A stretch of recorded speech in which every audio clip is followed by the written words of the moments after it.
Oke, malam ini kita akan belajar kembali ya, tepatnya lah sharing-sharing gitu ya untuk diskusi-diskusi terkait dengan produk digital, AI, dan yang lain-lain ya. Jadi nanti kita akan sharing-sharing di apa namanya sesi 1 jam ke depan gitu ya.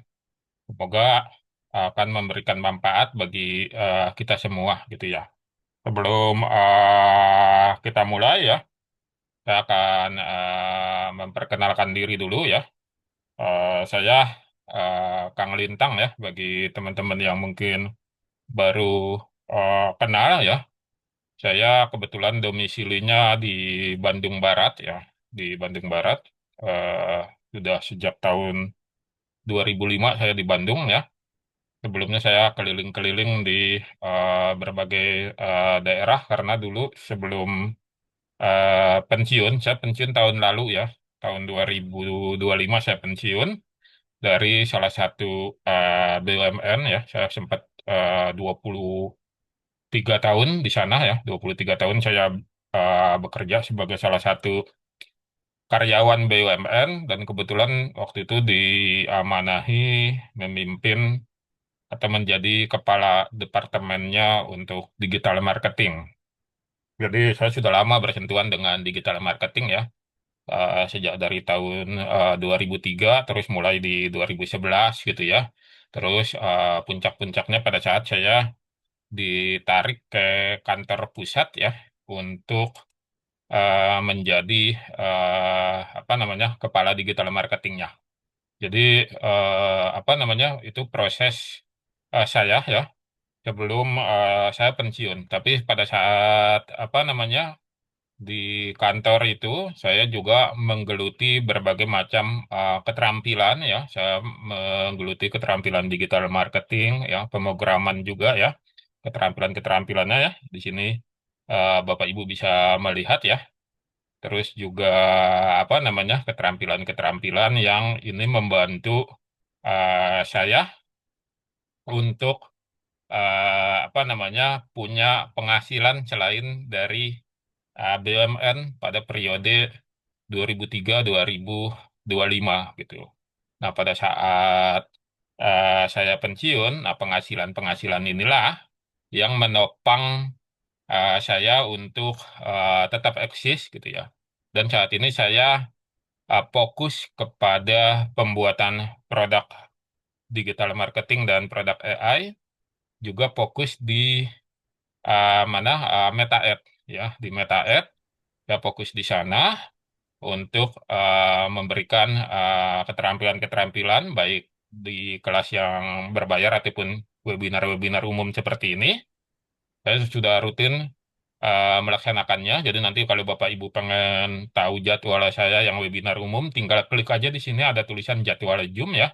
Nanti Bapak Ibu akan masuk ke dalam halaman sini ya. Tinggal pilih saja misalnya besok udah bulan Mei ya. Ya, kita klik aja di sini bulan Mei.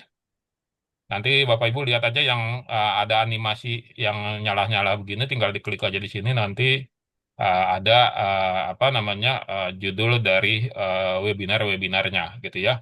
Jadi ini webinarnya bukan dalam rangka mengajari, tapi berdiskusi supaya kita bisa mendapat keterampilan-keterampilan yang baru gitu ya.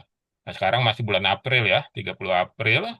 Dan malam ini kita akan belajar tentang psikologi konsumen untuk membaca data hasil iklan, baik dari postingan organik ataupun paid ya, yang berbayar.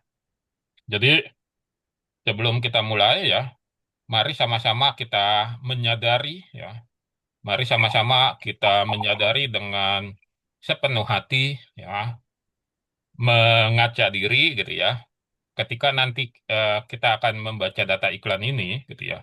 Sebelum kita membaca data iklan, maksud saya ya, kita harus menyadari bahwa kita bukan artis, ya, bukan selebgram, bukan tokoh publik, bukan politisi, bukan pejabat. Maksudnya apa, Kang Rintang? Maksudnya, kalau orang-orang yang tadi saya sebut tadi ya, artis, selebgram, dan seterusnya, itu ketika dia melakukan postingan organik, itu responnya tinggi. karena mereka sudah punya follower ya, sudah punya follower yang begitu banyak gitu ya, sudah mempunyai follower yang begitu banyak, posting sekali aja di like dan dikomentarin. Lalu misalnya kita mau ngikut-ngikutin mereka, kita posting ya, kita posting terus kita berharap postingan kita itu dapat respon seperti mereka gitu.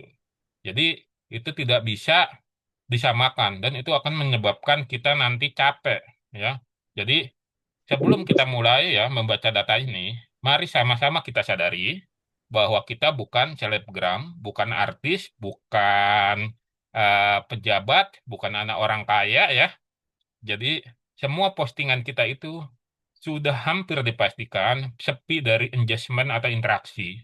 Ya, beda misalnya dengan toko A misalnya ya, yang suhu-suhu yang lain misalnya yang dia sudah banyak apa namanya followernya. Dia komentar aja, dia bikin postingan aja di Facebook misalnya, langsung rame tuh yang komentar.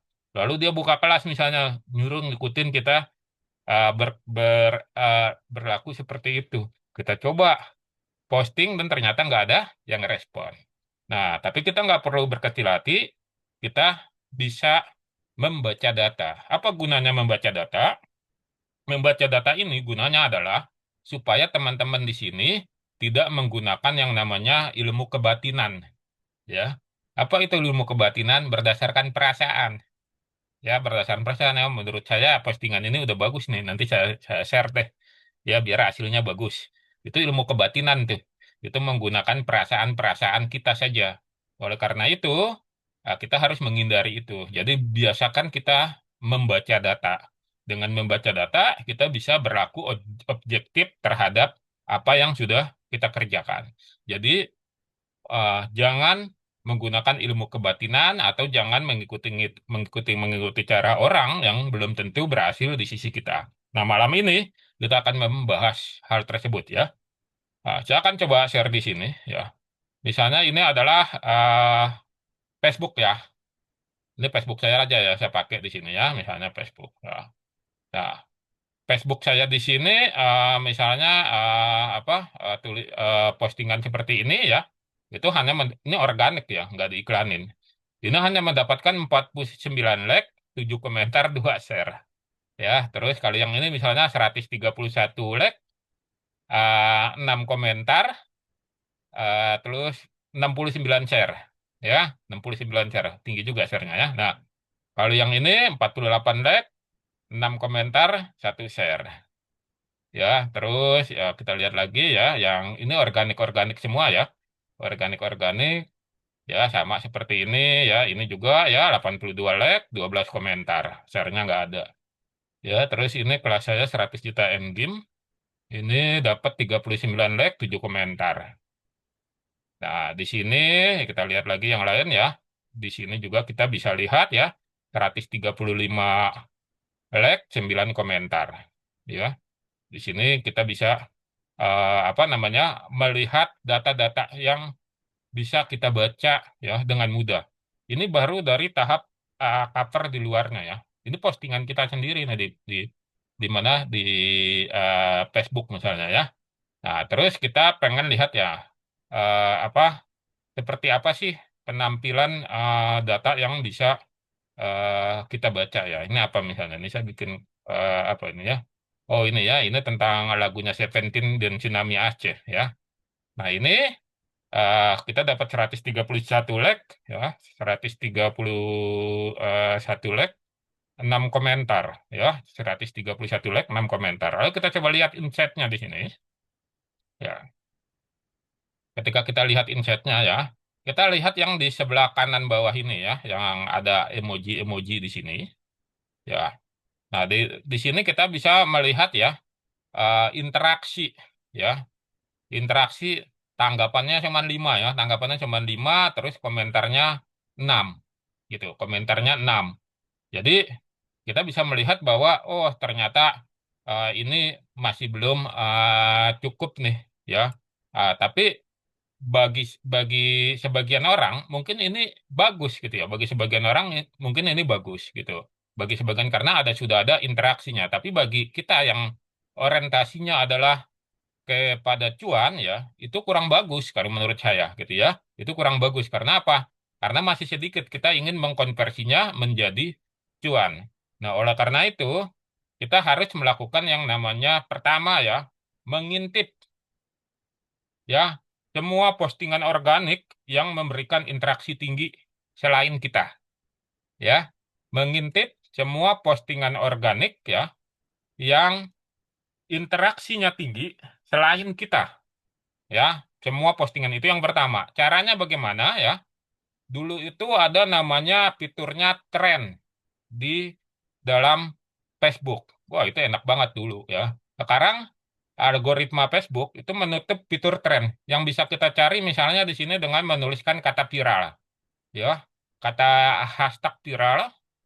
Nah, hashtag viral ini nanti mengurut berurutan dengan apa namanya yang terbaru ditayangkan. Apakah itu halaman ataupun postingan orang gitu ya. Jadi di sini kita bisa lihat 2 jam lalu, ya 2 jam lalu ini ya postingan kayak begini ya berita Kompas itu sudah membuat dia ada viral di sini ya. Terus juga film Trans 7 ya ini ya dan seterusnya yang ada di sini gitu ya sampai ke bawah. Jadi langkah pertama adalah Anda mencari postingan itu yang berkategori viral supaya kita bisa apa? Kita bisa melakukan yang namanya ATM ya. Tapi ATM-nya nggak mentah-mentah ya teman-teman ya. ATM-nya adalah ATM yang kreatif tentunya ya, bukan ATM yang mentah-mentah. Jadi nanti kita bisa lihat yang ada di sini ya. Jadi mencari kata viral atau kita mencari yang di sininya kita tulis hashtagnya itu adalah FYP ya. Itu juga bisa ya dicari di sini ya. Jadi sekarang tanggal 30 ya. Jadi ini ya muncul dia di sini. Ya kalau kita mencarinya dengan kata kunci seperti itu. Nah, saya pengen menjelaskan dulu dari awal ya. Kalau Anda ke perpustakaan ya, dulu zaman saya masih sekolah ya atau kuliah itu sering ke perpustakaan di Perpustakaan Nasional. Kita mau cari buku nih ya. Buku apa yang mau kita cari? Misalnya buku sejarah ya. Kita mau cari buku sejarah. Nanti petugasnya akan bilang tuh, itu ada di lorong itu, ya, atau ada di folder. Kalau enggak Anda ke toko buku Gramedia deh, ya, ke toko buku Gramedia nanti lihat di situ. Itu ada di sana tuh, di folder itu. Ya, misalnya Anda mencari buku sejarah atau buku agama di folder itu, Anda lihat. Nah, kalau di digital, folder itu disebut hashtag, ya. Jadi folder itu disebut hashtag, tagar, ya, disebut tagar. Disebut tagar kenapa? Karena dia apa namanya eh, mengkelompok-kelompokkan semua postingan ke dalam tagar itu. Makanya Anda ketika bikin postingan itu harus memasukkan tagarnya atau ada hooknya di tagarnya. Ya, kalau yang ikut kelas meta sama saya ajarin tuh bikin hooknya supaya tidak perlu bikin tagar dengan hooknya aja itu sudah langsung mengunci gitu ya. Jadi dia langsung kita pilih di situ. Ya, jadi jangan sampai enggak ya minimal ada tagarnya. Tagar itu untuk mengklasifikasikan postingan Anda itu ada di folder mana. Untuk apa? Untuk ketika orang mencari. Ya, misalnya kita cari di sini ya, misalnya apa? Rumah dijual. Ya, itu kata umum. Kita tambahin aja Bekasi. Ya. Nah, itu nanti dia akan mengklasifikasikan semua postingan yang ada di sini dengan konten rumah jual di Bekasi ini. Gitu. Jadi seperti terus kita bisa melihat gitu. Ya, seperti ini. Jadi folder itu sangat penting. Hashtag itu hukumnya kalau di saya pribadi ya itu fardu ain ya. Ada sunnah muakkad, ada fardu ain, ada mubah, ada makruh. Nah, fardu ain itu apa? Mutlak ya, mutlak untuk kita buat gitu ya. Jadi masukkan. Nah, tagar itu harus mengandung kriterianya itu atau jenisnya itu ada dua. Tagar menggunakan kata generik, tagar menggunakan nama brand usaha atau nama toko Anda, ya, nama warung Anda. Tagar menggunakan kata generik itu adalah yang kata-kata yang ada di dalam kamus. Ya, kata-kata yang ada di dalam kamus itu kata generik tuh. Ya, kayak itu tuh, rumah dijual di Bekasi, ya, di rumah dijual Bekasi, atau eh, kita cari di sini misalnya umrah, umroh, umroh hemat. Ya, ini kata generik nih. Ya, kata generik yang nanti kita bisa pastikan bahwa kita bisa dapat. Wah, ini punya saya nih. Ya, nah ini saya yang posting. Ya, ada nama saya nih tukang lintang. Ya, nah ini apa kata generik yang uh, kita bisa buat gitu. Jadi teman-teman bikin seperti itu, ya. Jadi kalau di mana di Twitter atau di Instagram tuh udah pada bikin tuh, atau di TikTok ya itu bikin ini. Tapi di Facebook itu orang kadang melupakan, ya kadang melupakan. Padahal tagar itu penting untuk kita bisa mendapatkan interaksi. Perlu teman-teman ketahui bahwa algoritma Meta saat ini untuk organik itu tidak mensukai yang namanya clickbait, ya. Clickbait itu misalnya postingan organik yang meminta kita apa namanya share, ya.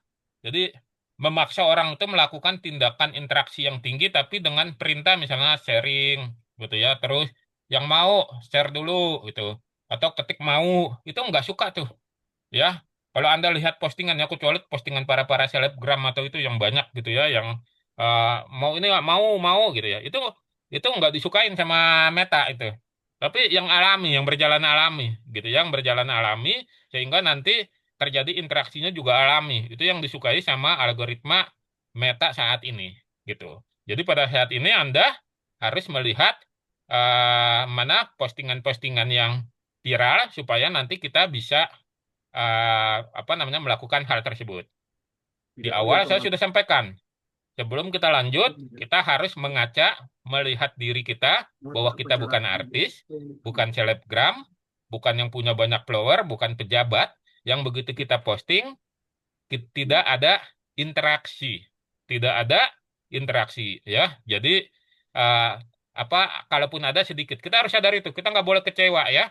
Nah, karena kita memang nggak punya. Terus kalau kita mau pakai jalan itu bisa nggak? Bisa, tapi lama, ya. Bisa, tapi lama banget. Oleh karena itu ada jalan ninja untuk kita bisa mendapatkan cuan dengan kadang sampai melakukan yang namanya postingan yang berbayar atau paid. Tapi kita pakai cara yang benar, ya. Cara yang benar supaya apa?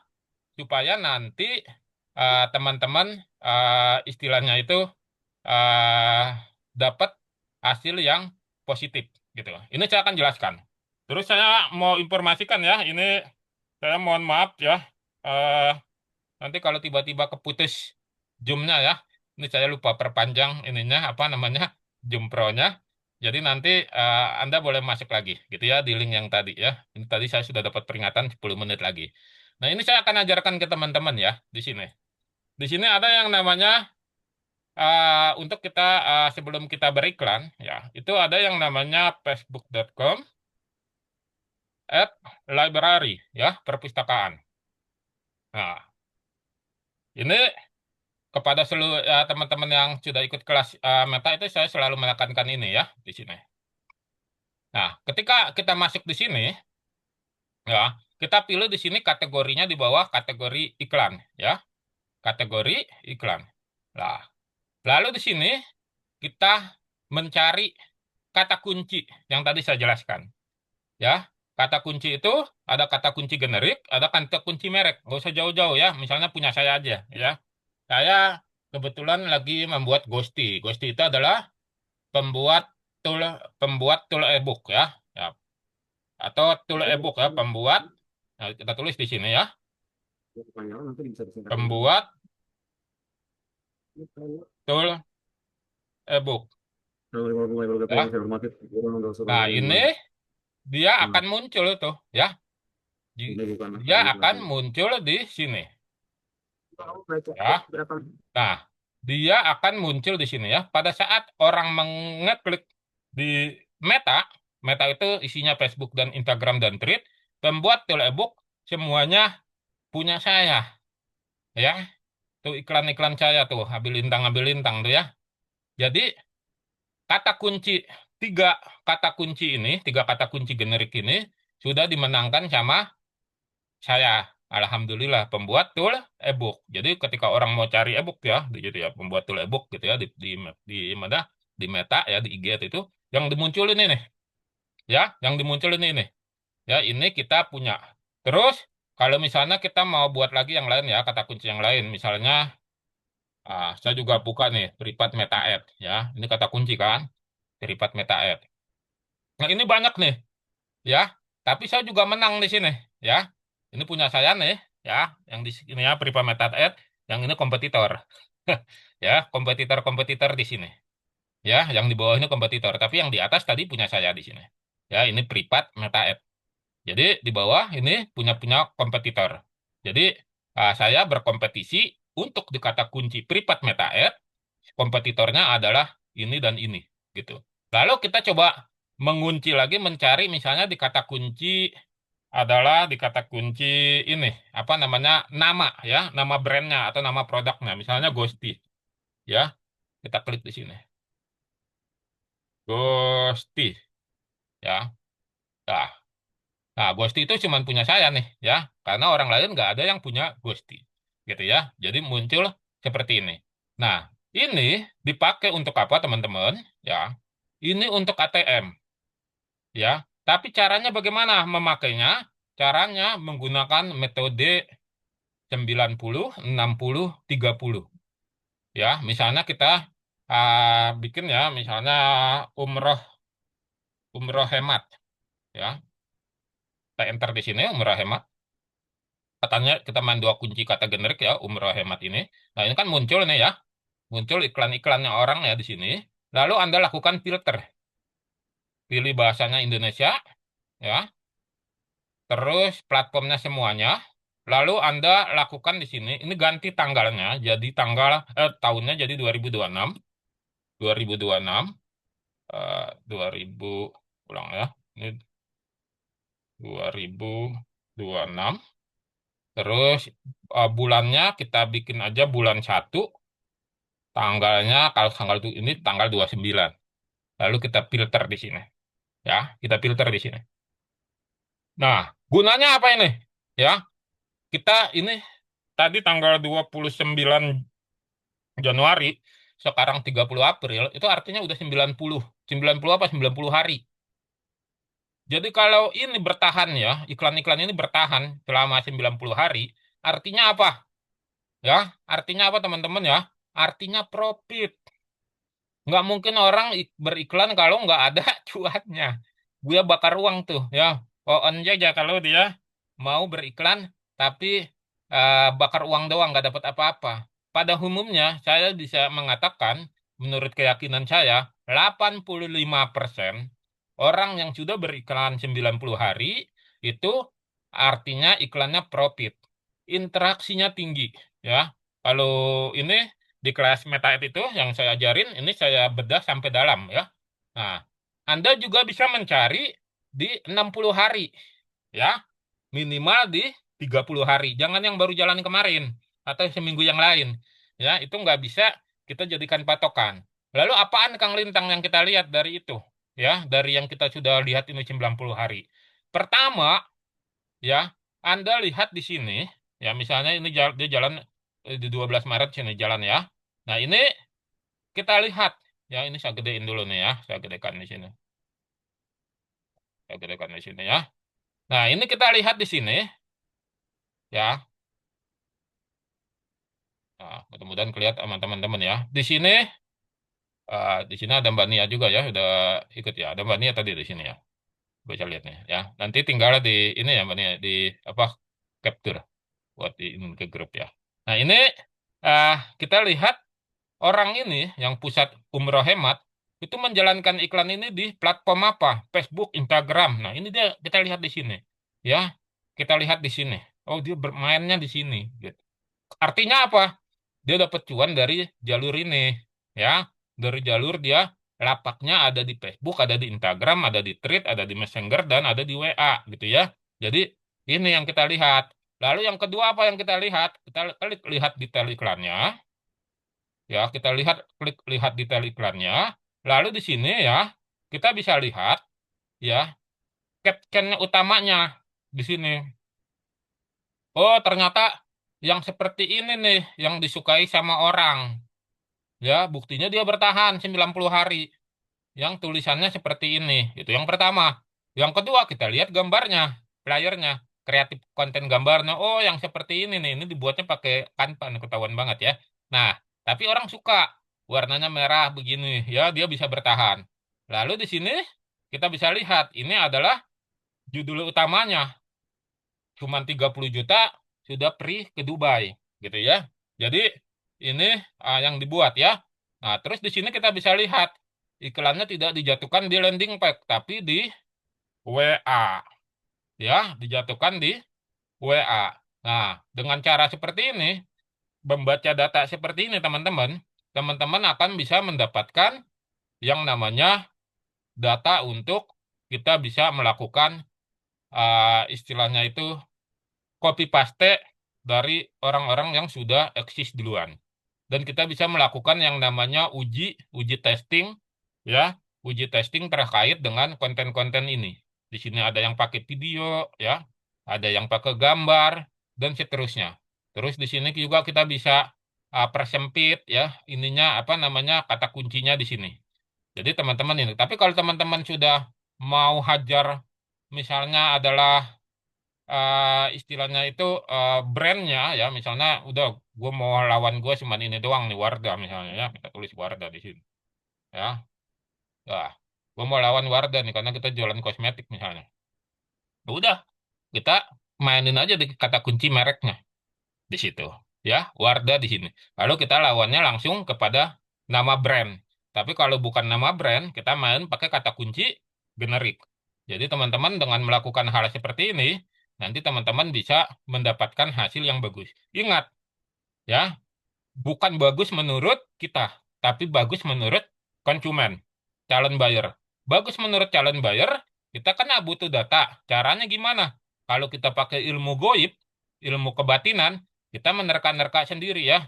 Kita bikin ya sebagus-bagusnya, bahasanya seindah-indahnya gitu ya. Kalau kita posting ternyata kecil ininya gitu ya, interaksinya. Tapi kalau kita bisa melihat data kompetitor yang kita pakai pola 90 60 30 itu nanti teman-teman bisa mendapatkan langsung data yang sesuai ya. Jadi kita bisa buat di sini misalnya apalagi misalnya jual apa ya busana muslim ya busana